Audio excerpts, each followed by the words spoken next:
Bismillahirrahmanirrahim. Assalamualaikum warahmatullahi wabarakatuh. Apa kabar anak-anak ibu sekalian? Semoga kita semua dalam keadaan sehat walafiat, tentunya dalam lindungan Allah Subhanahu wa Ta'ala. Baiklah anak-anak ibu sekalian, mata pelajaran pendidikan agama Islam dan budi pekerti hari ini, ibu akan menjelaskan tentang bab mempertahankan kejujuran sebagai cermin kepribadian. Materi ini ibu sampaikan sendiri. Mudah-mudahan anak-anak bisa melihat atau menonton, mendengar penjelasan ibu ya, dengan seksama. Semoga anak-anak bisa memahami dan diberikan kepahaman sehingga bisa kita terapkan dalam kehidupan ataupun lingkungan kita masing-masing.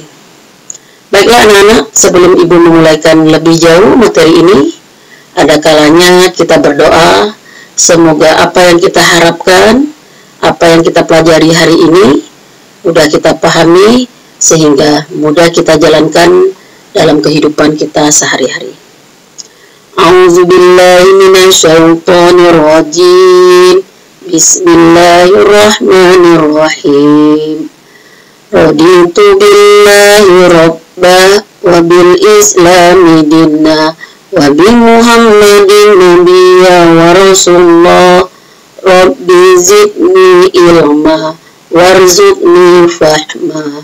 Rabbi israh li sadri wa yassir li amri wahlul 'uqdatam min lisani yafqahu qawli.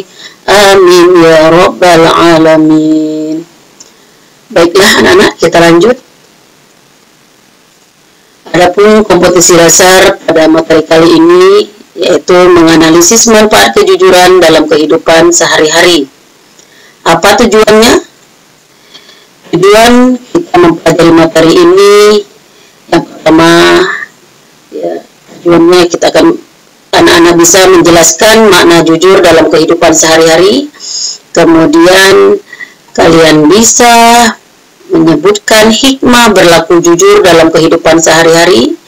Kemudian kalau anak-anak bisa ataupun siswa bisa mencontohkan bagaimana perilaku jujur dalam kehidupan sehari-hari yang berkembang di masyarakat. Baiklah anak-anak, pada bab kejujuran ini yang akan ibu bahas pertama yaitu mengenai pengertian ataupun definisi dari kejujuran. Kemudian yang kedua adalah macam-macam daripada kejujuran, ayat-ayat baik itu Al-Quran ataupun hadis yang menjelaskan tentang kejujuran. Kemudian bagaimana penerapannya dalam kehidupan sehari-hari. Kemudian akibat dari kita berbuat jujur ataupun kebalikannya ya, serta hal-hal yang lain yang akan ibu jelaskan dalam bab kali ini. Baiklah anak-anak, definisi dan pengertian jujur ya. Pengertian jujur dilihat dari segi bahasa adalah mengakui, berkata ataupun memberi sesuatu informasi yang sesuai dengan apa yang benar-benar terjadi ataupun kenyataan real ya. Dari segi bahasa, jujur dapat disebut juga sebagai antonim ataupun lawan kata bohong, yang artinya adalah berkata ataupun memberi informasi yang tidak sesuai dengan kebenaran. Jika diartikan secara lengkap, maka jujur merupakan sikap seseorang ketika berhadapan dengan sesuatu ataupun fenomena tertentu dan menceritakan kejadian tersebut tanpa adanya perubahan ataupun modifikasi ataupun ditambah-tambah ya, atau benar-benar sesuai dengan realita yang terjadi. Sikap jujur merupakan apa yang keluar dari dalam hati nurani dan bukan merupakan apa yang keluar dari hasil pemikiran yang melibatkan otak dan juga hawa nafsu. Itu pengertian ataupun definisi daripada jujur. Selanjutnya, macam-macam sifat jujur dalam agama Islam ya, setidaknya dikenal 5 jenis sifat jujur yang harus dimiliki oleh setiap manusia. Apa saja? Yang pertama, as-sidqu al-qalbi merupakan sifat jujur yang penerapannya ada ada pada niat seseorang, berarti jujur dalam hati. Yang kedua, as-sidqu al-hadis, merupakan sifat jujur yang penerapannya ada pada perkataan yang diucapkan oleh manusia atau jujur dalam perkataan. Yang ketiga, as-sidqu al-amal, merupakan sifat jujur yang penerapannya pada aktivitas atau perbuatan manusia atau disebut jujur dalam perbuatan. Selanjutnya, as-sidqu al-wa'd, merupakan sifat jujur yang penerapannya ada pada janji yang diucapkan. Ini sama halnya dengan jujur dalam lisan ataupun perkataan. Selanjutnya, as-sidqu al-hal, merupakan sifat jujur yang penerapannya ada pada kenyataan yang terjadi dalam hidup manusia. Nah, itulah macam-macam dari sifat-sifat jujur. Nah, Al-Quran ataupun dalil-dalil yang menjelaskan tentang sifat jujur terdapat dalam surat Al-Ahzab ayat 70. A'udzu billahi minasyaitonir rajim. Bismillahirrahmanirrahim. Ya ayyuhalladzina amanu taqullaha wa qulu qawlan sadida. Yang artinya, hai orang-orang yang beriman, bertakwalah kamu kepada Allah dan katakanlah perkataan yang benar. Al-Ahzab ayat 70. Selanjutnya, firman Allah dalam surat At-Taubah ayat 119. A'udzu billahi minasyaitonir rajim. Bismillahirrahmanirrahim. Ya ayyuhalladzina amanu taqullaha wa kunu ma'as shadiqin. Shadaqallahul azim. Yang artinya, wahai orang-orang yang beriman, bertakwalah kepada Allah dan bersamalah dengan orang-orang yang benar. Bersamalah kamu dengan orang-orang yang benar. Surat At-Taubah ayat 119. Ini beberapa ayat Al-Quran yang menjelaskan tentang berlaku jujur.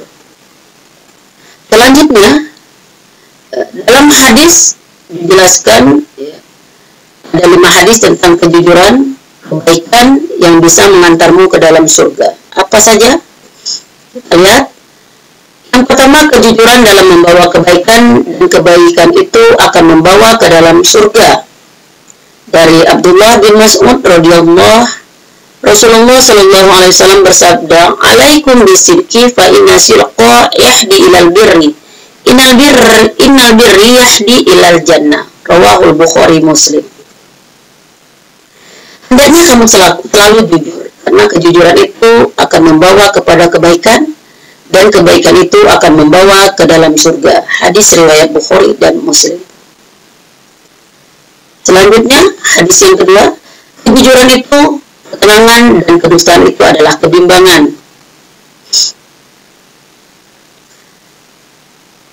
An Abi Muhammadil Hasibni ahli bani Ibni Thalib radhiyallahu anhu maqala hafiztu min Rasulullah sallallahu alaihi wasallam da ma yaribuka ila mala yaribuka fa inna sidqa tuma'nina wal kaziba riba. Rawahu Tirmizi wa qala hadisu sahih. Qauluhu yaribuka huwa bi fathil ya'i wa dimma wa dummiha wa maknahu utruk ma tasukka fihi wa'dil ila ma la tasukka fihi. Yang artinya, dari Abu Muhammad Al-Hasan bin Ali radhiyallahu anhu, ia berkata, aku menghafal hadis dari Rasulullah sallallahu alaihi wasallam, yaitu tinggalkanlah olehmu apa saja yang kamu ragukan dan beralihlah kepada yang tidak kamu ragukan.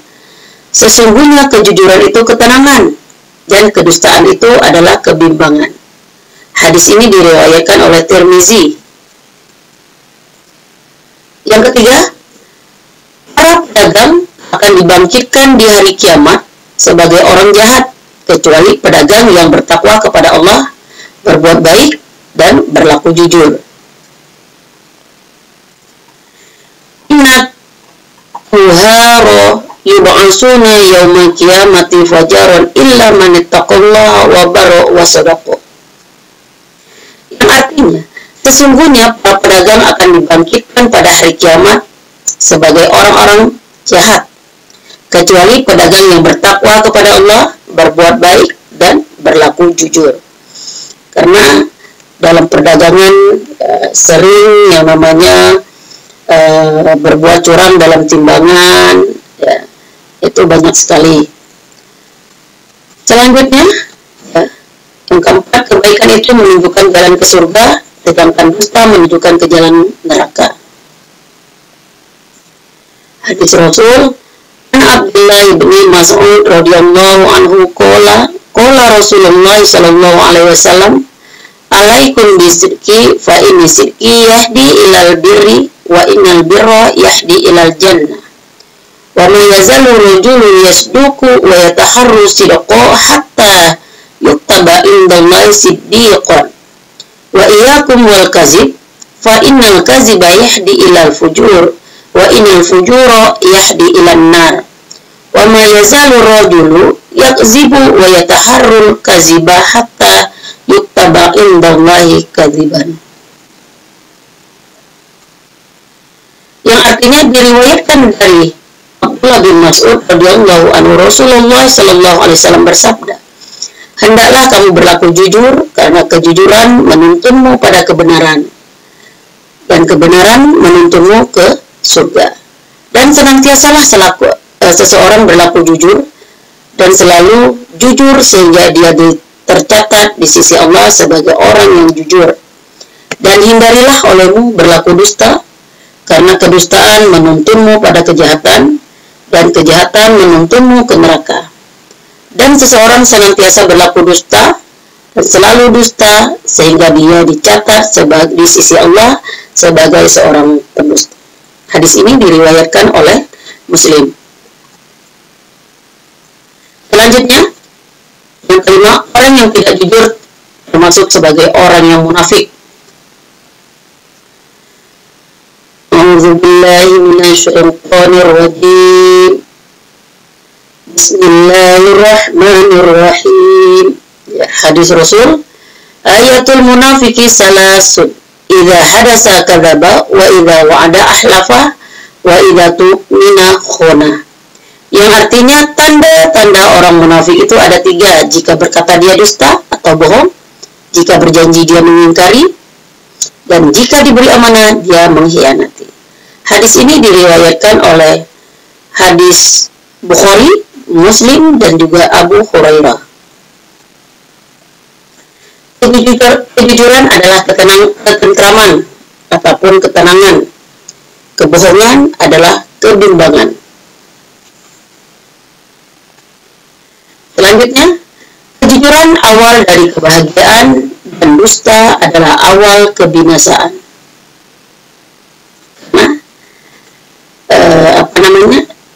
Semua itu terjadi dan berlaku dalam kehidupan kita sehari-hari. Siap kita melakukan kejujuran dalam perbuatan, dalam hati, perbuatan, insya Allah siap. Oke, lanjut. Penerapan kejujuran dalam lingkungan hidup sehari-hari, di lingkungan sekolah, di lingkungan keluarga. Ini penerapan kejujuran dalam keluarga. 1. Tidak berpura-pura tidur atau berpura-pura belajar ketika diamanahi oleh orang tua. 2. Menyampaikan hasil ujian kepada orang tua apa adanya. 3. Tidak melebihkan uang membayar buku tidak sebagaimana mestinya. Kemudian mengembalikan uang kembalian belanja sebagaimana mestinya.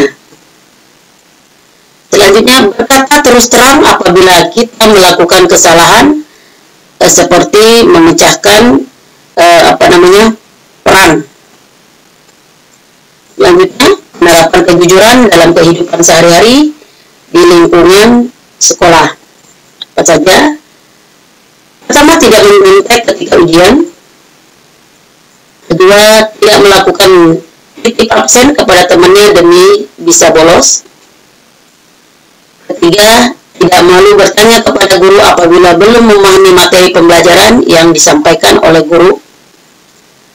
Kemudian, membayar harga barang yang dibeli sesuai ketentuan kantin sekolah. Mengembalikan buku yang dipinjam dari perpustakaan sesuai dengan waktu atau tenggang waktu yang telah ditentukan. Selanjutnya, penerapan kejujuran dalam kehidupan sehari-hari di lingkungan masyarakat. Apa saja kita lihat? Tidak melakukan suap sogok kepada polisi ketika kena tilang. Kedua, tidak melebihkan takaran timbangan harga agar mendapatkan keuntungan berlebih. Ini banyak terjadi pada pedagang. Ketiga, berjualan makanan menggunakan bahan-bahan yang aman bagi tubuh manusia. Tidak memilih pemimpin yang melakukan aksi serangan fajar, walaupun bagi-bagi sembako ataupun BLT terhadap rakyatnya agar dipilih kembali. Ini juga masih banyak terjadi pada lingkungan kita. Tidak melanggar rambu-rambu lalu lintas. Lanjut, apa akibat bila kita tidak jujur? Satu, mendapatkan dosa dari Allah Subhanahu wa Ta'ala. Ini tentunya ya, pasti. Kedua, diganjar dengan balasan neraka di akhirat. Dapat dalam surah Al-Baqarah ayat 10. Yang ketiga, tidak mendapatkan kemuliaan di sisi Allah.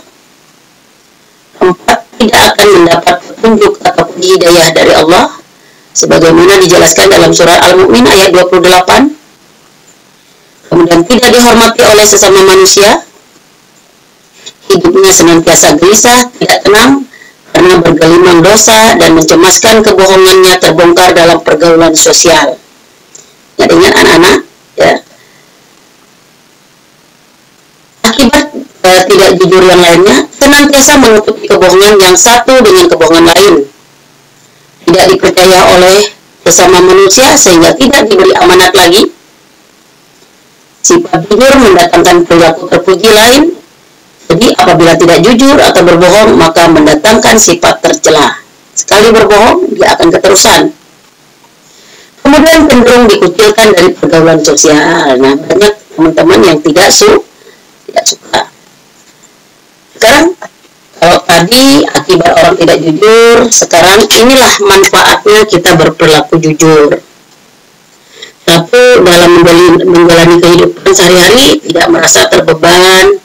Kalau kita berlaku jujur, kita tenang, menimbulkan sifat yang positif, tidak ada suap menyuap dalam kehidupan, bisa timbul rasa percaya diri dalam diri kita, mempunyai rasa optimis dalam kehidupan, dan saat melakukan sesuatu tanpa ada keraguan dalam benak dengan dasar-dasar yang kuat. Sikap jujur dalam keluarga tentunya membuat anggota keluarga tersebut menjadi nyaman, karena antara keluarga dapat berinteraksi tanpa beban dan saling membantu bila salah satu keluarganya dalam keadaan kesusahan. Dengan sikap jujur pada seseorang pelajar dapat menimbulkan semua tugas ataupun pekerjaannya cepat selesai dan mudah dalam mengerjakan, dan juga tidak ada masalah yang menghadang. Kejujuran membawa pelakunya bersikap berani dengan pendirian, berani karena benar. Kemudian dapat kepercayaan dari siapapun, orang tua, guru, atasan, bawahan, teman, ataupun lawan. Karena dapat kepercayaan dari teman, akhirnya teman kita banyak, ataupun dengan lain banyak teman. Kemudian manfaatnya mendapat pahala dari Allah. Kalau kita berbuat curang atau bohong, tentunya kita mendapat azab. Kebohongan yang diperbolehkan dalam Islam. Nah, kebohongan yang bagaimana yang diperbolehkan dalam Islam. Pertama, berbohong haram hukumnya dalam Islam, sebab berbohong atau berkata dusta termasuk salah satu ciri manusia munafik yang sangat dibenci Allah, dan sifat munafik akan menempatkan seseorang manusia ke dalam golongan yang tarafnya lebih rendah dari manusia biasanya. Dalam sebuah kitab Sahih Bukhari dan Muslim, Rasulullah SAW bersabda, tanda-tanda orang munafik ada 3: berbicara dia dusta, jika berjanji dia ingkar, dan jika diberi amanah dia berkhianat.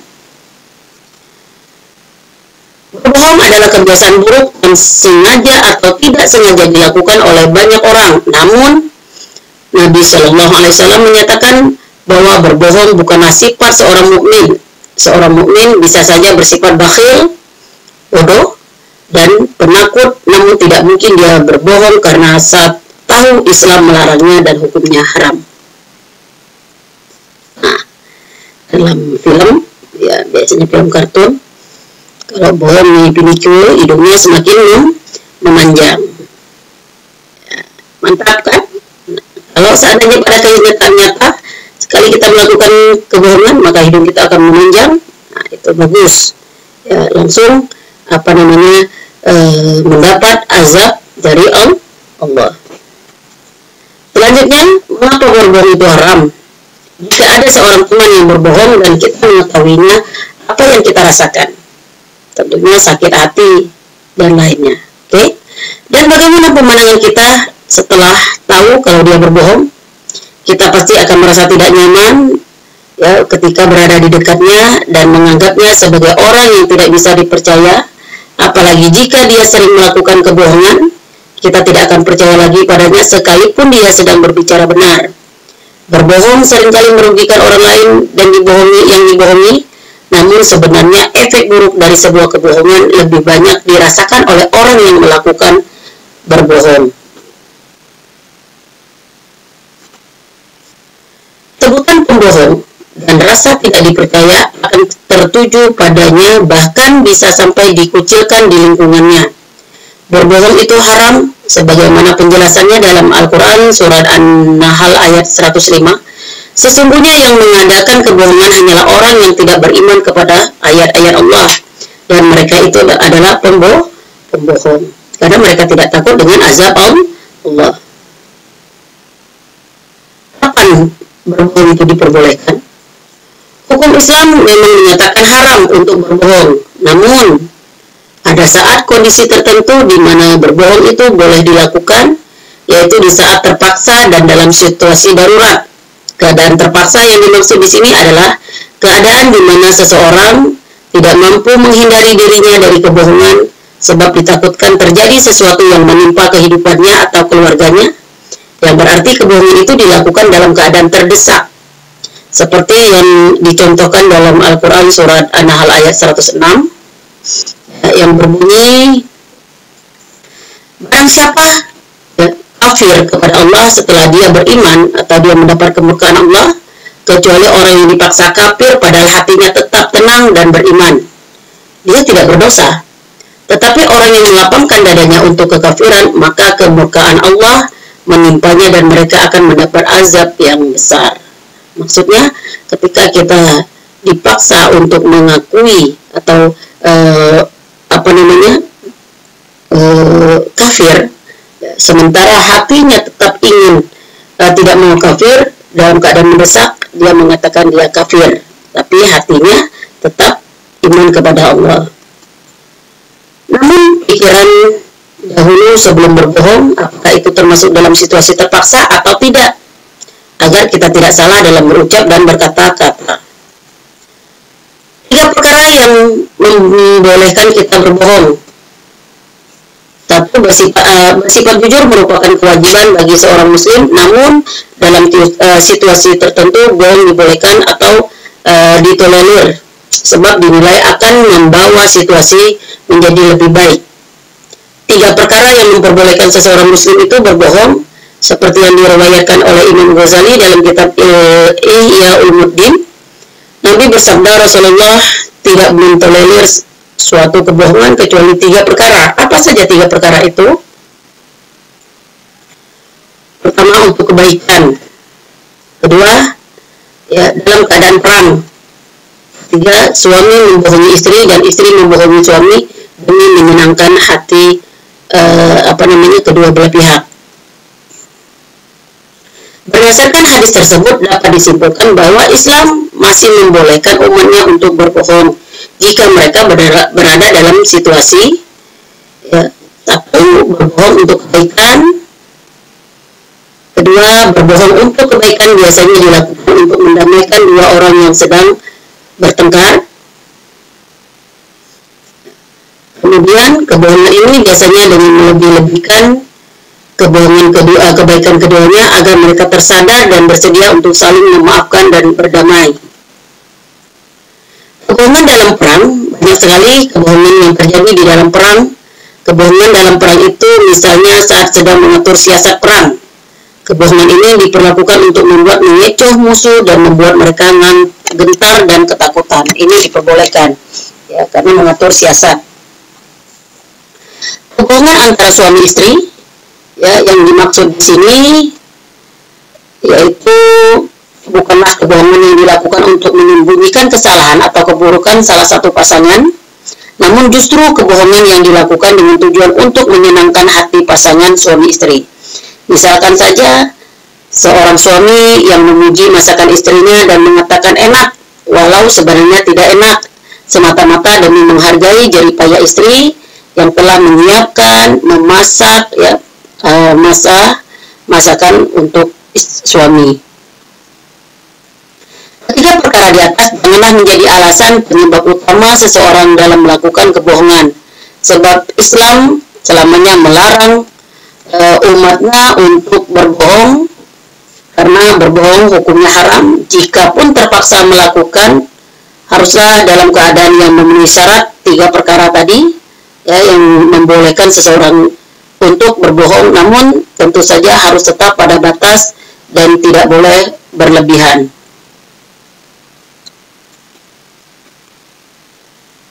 Tugas kali ini untuk anak-anak sekalian, buatlah rangkuman materi tentang mempertahankan kejujuran sebagai cerminan kepribadian yang sudah Ibu jelaskan tadi, ya. Kemudian tugasnya kalian kumpul melalui Telegram Ibu di nomor yang sama 0813 733 25300. Baiklah anak-anak, demikianlah materi kali ini. Mudah-mudahan kalian pahami dan Ibu harap kalian terapkan kejujuran dalam diri sendiri, baik di rumah, lingkungan sekolah, ataupun di lingkungan masyarakat. Terima kasih kepada anak-anak Ibu yang sudah menonton video kali ini. Ibu ucapkan Assalamualaikum warahmatullahi wabarakatuh.